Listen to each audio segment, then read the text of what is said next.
Hello, my lovelies. I just wanted to share some of my thoughts with you today about the Kiely Rodni case.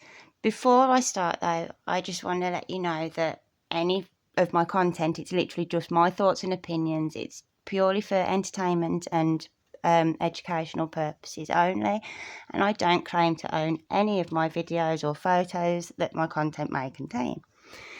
Right, now that's out of the way. Hi, and I hope you are all well.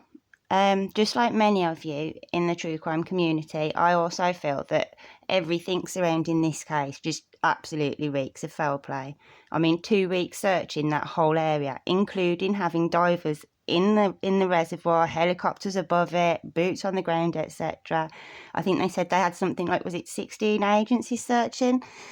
I think it was said, and they still found nothing. All of those resources and nada, not a thing. But then they say they've cleared it. AWP then say they're going to come and search the lake themselves.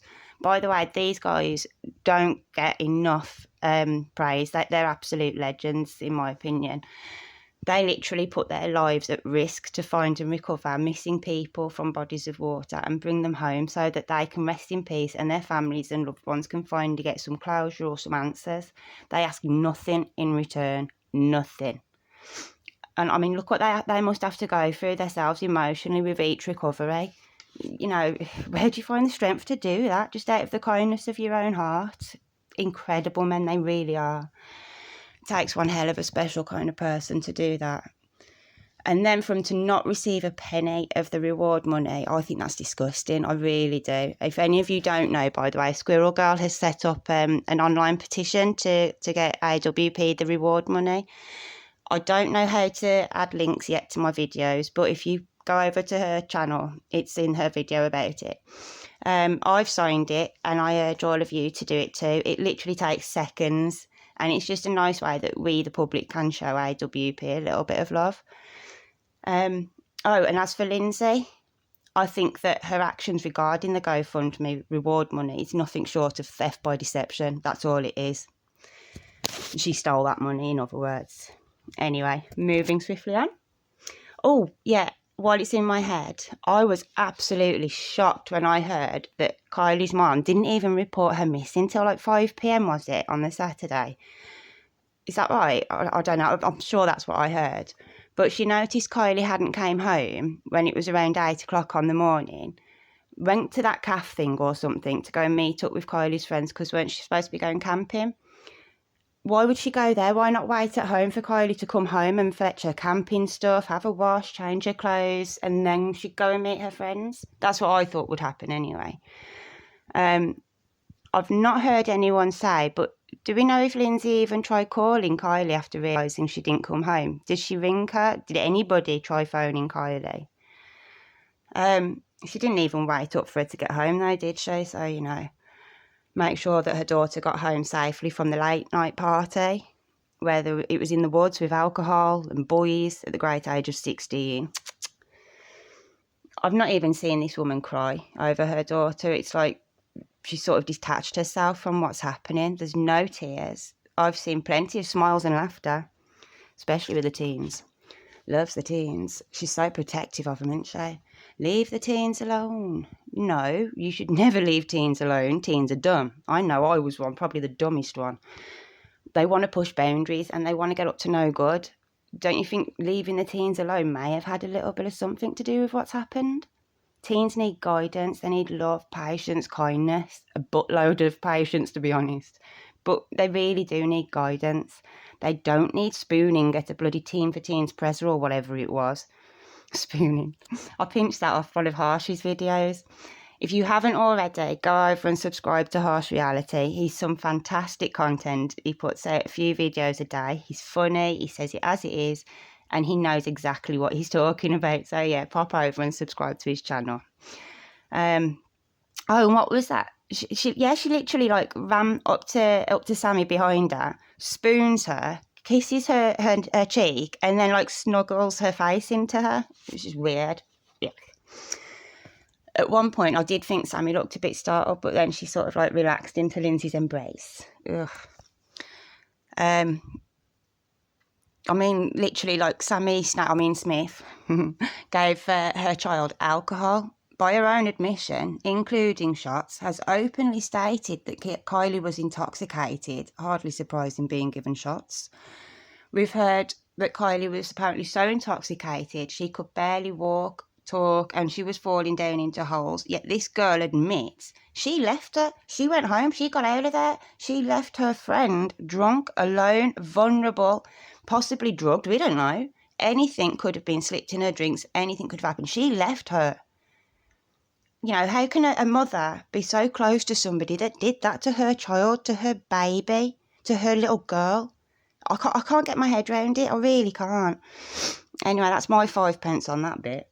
I also wanted to talk about how nobody was talking other than the so-called friends, mainly Sammy, who just didn't seem to have an off switch in the beginning. But then when Kylie was found, she soon found her off switch, didn't she?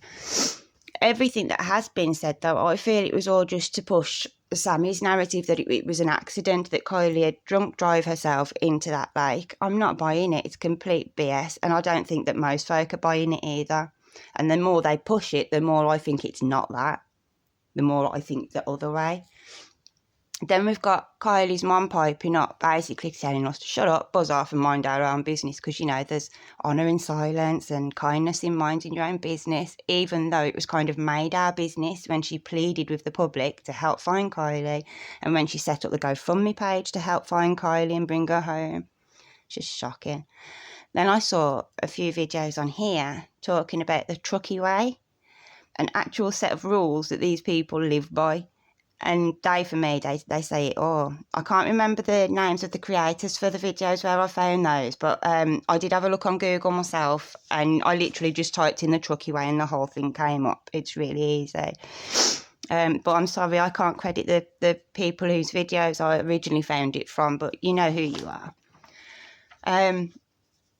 Something else I also wanted to talk about, and I know there's mixed opinions about this, but I wanted to talk about this footage that's been released supposedly showing Kylie driving into the reservoir. I'm not sure what to think, to be honest. I don't believe that it's Kylie driving the car. Whichever way you put it, I don't believe that's Kylie driving that car. I think if it is footage from the night of the party, one, it's not Kylie driving. And two, who are the other lights on the shore?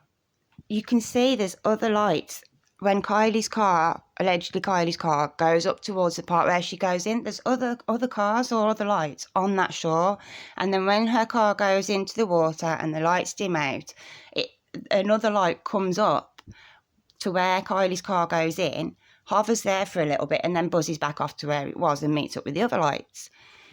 I thought that was a bit strange, almost like someone's checking to make sure the car definitely sank and nobody got out, which then made me think of that 12:36 a.m. call that Sammy said that Kylie made to her. Had Kylie rang Sammy from her car while it was sinking? And had she rang her and begged her to come and help her? You know, saying, I'm stuck, I can't get out, can you come and help me? Did nobody go and help? Is that what that was? Was somebody going to just double check that nobody got out of that car? I don't know. I'm just saying it's a possibility. It could be. It could not be. But then I think, well, how can that footage actually be from that night? Because surely law enforcement would have known about it from the off. They'd have done their reviewing of it or what have you. And then the case would have been closed weeks ago. There are so many people who could have edited this footage from that night. They could have created it, edited it, people who have access to it, people who are experts in photography, video imaging, editing perhaps. You know, it's a possibility, a very likely one. People like Zaname, Robert Hembrecht, is it? He's something really high up to do with it. SF investigates. That Juan or something, Juan from Check It, he's got qualifications or something in video editing. And, you know, if it is real footage, why did it take this long to come out? Even from to realise that the cameras were there, and given that they're fire cams, aren't they monitored regularly, you know, to check for fires? So surely it would have been found a while ago. It wouldn't just be now. So again, why wasn't this seen earlier if it is real? Then we have to think, well, if it is real, AWP's roadside nick, that was just lies.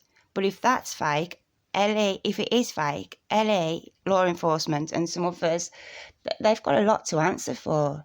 So then we have to think, who has more reason to lie or falsify things? Who has more to gain from it, or who needs to hide things?